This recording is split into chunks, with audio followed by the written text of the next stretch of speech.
At this Ukraine maternity hospital, they used to escape the Russian rockets by sheltering in the basement. But last month, it took a direct hit. Video of the immediate aftermath shows charred baby cribs. Thankfully, no one was down here.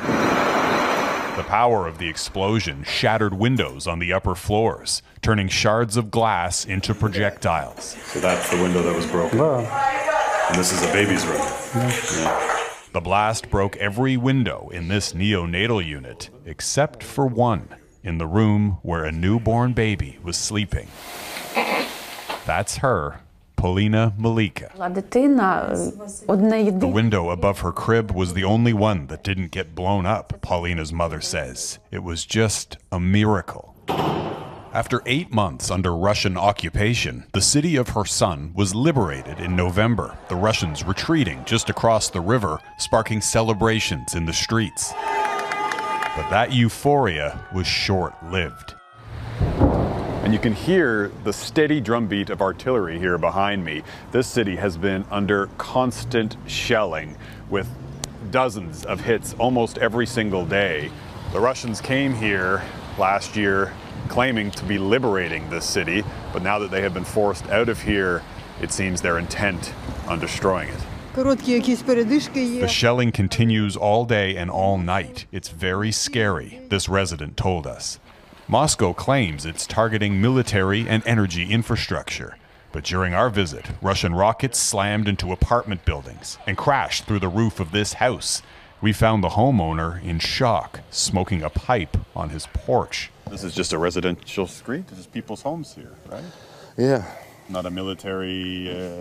No, not military. The whole of Kherson is within range. There's no safe place, said this military spokesperson. The Russians don't care what they're firing at. The targets have included churches and schools. This bomb shelter, next to a grocery store, has its door propped open by shrapnel from a rocket that struck here on Christmas Eve. Even the children's hospital has been hit 3 times. One boy was injured twice by shelling, once on the street and then again in hospital when his window shattered, the hospital director says. The Russians lived here for 8 months. They know where this hospital is located. They're trying to destroy us. No sooner had she spoken than another mortar landed not far away,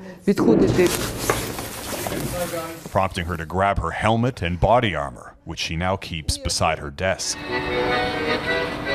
Kherson's main square, the site of November's celebrations, now sits mostly empty, but for a small crowd lining up for donations of food.